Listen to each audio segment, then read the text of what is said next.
We will get started with Matt. What's up, Dawson? How are you, man? What's up, Matt?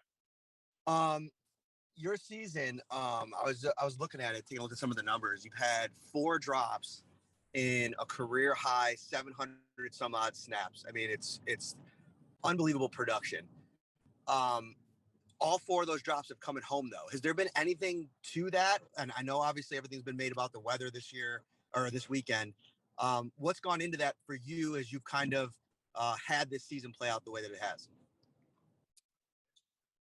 I mean, I think anywhere you play, there's chances to have weather conditions, whether it's here or New England, or maybe, later down the road in the playoffs, we might have an away game. But there's no excuses. You just got to lock in a little extra if it's windy. Obviously, we've had some pretty crazy weather games this year. We've honestly probably had more bad weather than good weather. But it's just one of those things. You got to lock in extra. I wish there was a way in the off season to kind of simulate catching the ball and 50-mile-per-hour winds, but that's not really realistic. But it's just something you just got to check in a little extra mentally. Just really track the ball better.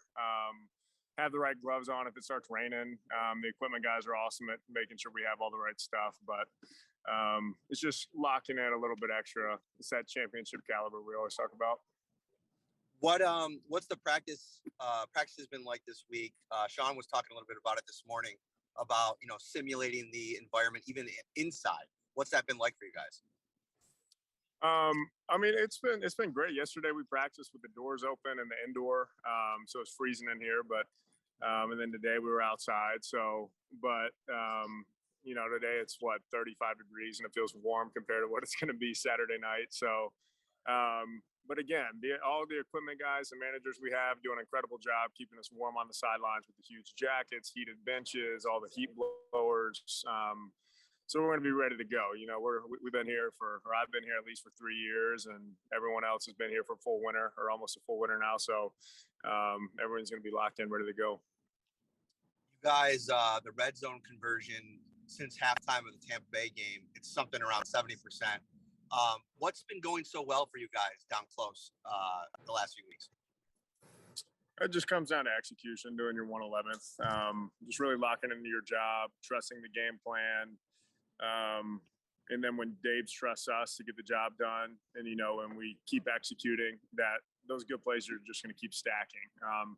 Practicing realistic looks in practice, full speed, making sure we're ready for the game. But it just comes down to doing your job, doing your 111, doing everything perfectly, executing well, and then when everybody trusts each other, we're just going to keep clicking as an offense.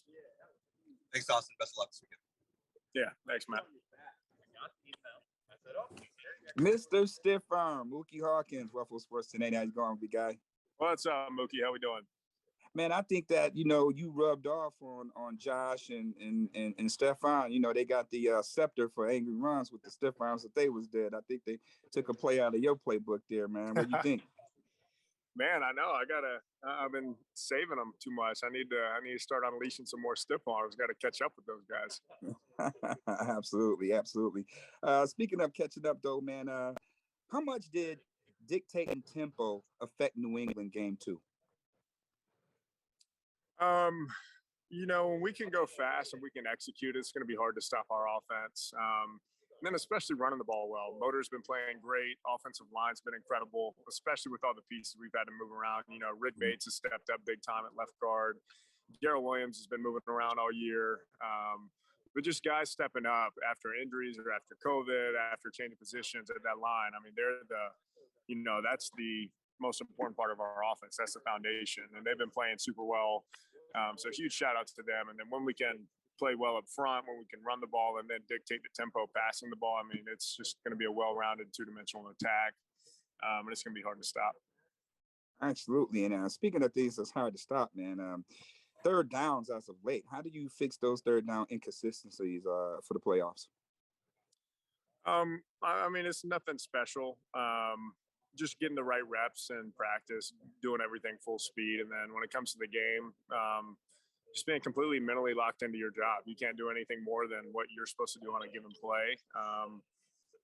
Sometimes there's little inconsistency. Sometimes weather can affect things, but all that has to go out the window, and you just have to focus on one play at a time, do exactly what you're supposed to be doing, knowing that we repped it 100 times in practice, knowing the timing with Josh, knowing the cadence, and just trusting everybody else and what they're going to do. But yeah, it just comes down to doing your job. 4 quarters for the rest of your life, man. Good luck this week. Sweet. Thanks, Mookie. Hey, Dawson. I know Matt kind of mentioned just your season as a whole, and obviously y'all have a game Saturday. You want to keep playing after that. But since the regular season's over, do you personally reflect on the year you've had at all and just, having such a breakout year? Have you had time yet to process what your regular season looked like? I don't really think about it too much. There'll be time for that in the off season and kind of reevaluate where I could have made some more plays or, what I did well to keep building on. But right now, all my focus is just on the next game. We got another opportunity to play the Patriots. It's going to be a great challenge for us. They're extremely talented. But all my focus is on this next playoff game and then trying to get past this one and then to the next one. So there'll be plenty of time when the offseason hits and workouts start to kind of evaluate everything that happened in the season. But for right now, I'm just focused on that next one. You guys are the healthiest you've been in a while. Just having full strength going into this game, what's that been like of just having everyone back at practice, getting to work with guys who have missed some time? Yeah, it's incredible having everyone back, or most everybody. There's still some key injuries that we're missing big time, but yeah, the more people you can have, the better. We always talk about our best abilities, our availability. So by having everybody, or having most everybody back, is huge for us. And then thankfully there hasn't been any COVID issues. So having almost a fully healthy team at this point of the year is rare. So we're really gonna grab from those guys that are finally coming back. Thankful that their talents are going to be back on the field with us, and thankful that they're going to be able to do their job. And then Isaiah McKenzie obviously had such a huge game last time against the Patriots. What's his demeanor been like this week? How's he been at practice? Oh, he's never changed. He's awesome. He's hilarious. He's always got good energy. And everybody on the team loves him. It's almost like he's the little brother that's always acting like a clown. So you're not going to get a whole lot of different things from him, whether he plays good or plays bad.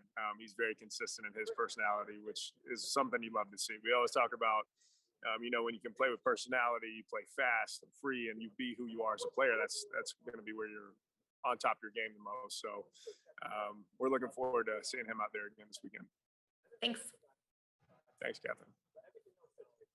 Hey, Dawson. Sean mentioned earlier how the training staff and equipment guys have been almost not freezing, but making the footballs as cold as they possibly can in practice.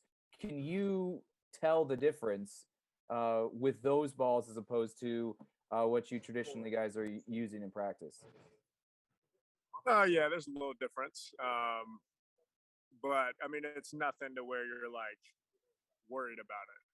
It's something that during the game you'd be like, oh wow, that ball's a little harder than what it normally is, and it'll literally be frozen because I think it's supposed to be like 1 degree Saturday night or something ridiculous. But yeah, again, like the coaches, equipment staff, everybody does an amazing job getting us to where we need to be preparation wise. So nobody's worried about the conditions, and the ball might be a little harder, but Josh is used to it. We're all used to it, so we'll be ready to go.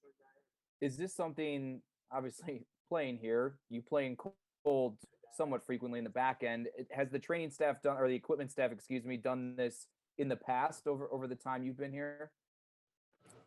Yeah, I think there's been a few games we've done it, but yesterday was really just specifically because we weren't outside. But typically this time of year, we're practicing outside as much as we can, so the balls are naturally going to be frozen.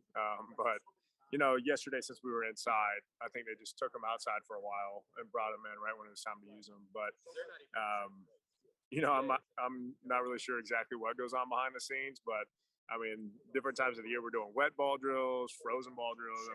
Tons of different stuff just to make sure that we're used to any type of elements we can encounter in the season. And then as a guy who catches passes from Josh, we know how hard he throws the ball in good conditions. I'm not going to use the word hesitation, but are you aware of frozen ball, big arm quarterback? This isn't going to be the most pleasant necessarily experience or night on the job. Hands might need an ice bath after the game, but we'll be ready. We'll be good to go. Like I said, I mean, we've had tons of practices in cold weather. We've had plenty of cold games already. So we know what to expect. And he's going to be putting the ball on the money no matter how cold or warm it is or it's raining. You know, you never know the weather you're going to get here at Orchard Park. But we've seen a little bit of everything this season. So I think everyone's going to be ready to go. True. This is really going to put to the test sleeveless Dawson Knox. Should we still expect this on Saturday night? I mean, it's a tradition. I mean, how could I go away from my routine? You know, I can't change things up now just because it's a little colder. I'll be good. I'll be ready to go. No one would shame you if you did, man. I appreciate it. Oh, I know. I would. I don't care about who else out there shames me. But in my mind, if I go out there with sleeves, I wouldn't be able to let myself put that down. So you'll be seeing sleeveless me. Maybe we'll have a hand warmer attached around the waist, but that's to be determined. We'll Anyone else in that building going sleeveless is doing 12-ounce curls before they get in. So unfortunately, you won't be able to do that. The Matt Milano bicep routine. That's what I need. Appreciate it, Dawson. Yeah, thanks, John. Yeah, John stole my thunder a little bit. I was asking if we were going to get sleeveless Dawson Knox. Jerry was talking about it yesterday. Like he likes to put his, go walk outside during the week barefoot, to put his feet in the earth and experience the cold. Does that put you in a different mentality to kind of go out before the game and just experience the elements? Yeah, no question. I mean, people might not understand it, might be saying oh, he's just trying to be a tough guy. He just wants the publicity for being sleeveless. But I mean, I like practicing how I play. I like going out there and really feeling how cold it is. I'll wear the tights and pants and everything, keep the legs warmed up. But I've never played a football game with sleeves on. So right before the game, I don't want to be, catching the ball running with sleeves on too. So it's just a mental thing. If you tell yourself, oh, you're fine, it's really not that cold, go out there, run around, get heated up, ready to go without sleeves. By the time you put your pads on and everything else, it's easy at that point. So it's very much a mental game, and it just kind of gets your mind right for the game and gets you ready to go. And Bart Scott, I don't know if you've heard about this, probably not, you just came out of practice. He said today, obviously played many years in the NFL, said in really cold games he used to take Viagra because it got the circulation going. Any thoughts on that? I've heard that Viagra can actually make you test positive for PEDs. I think there's something in there that'll pop you positive and make you miss 4 games. So in order to do that, I would need a prescription. So I do not have a prescription. So therefore, I will not be trying that out. But that would be a heck of a way to try something for the first time. Pop one of those before a football game. Yeah, there might be some other issues that go into that, but yeah, I'm not going to be experimenting with that this Saturday night. Thanks, man. Good luck. Yeah, thanks, Matt.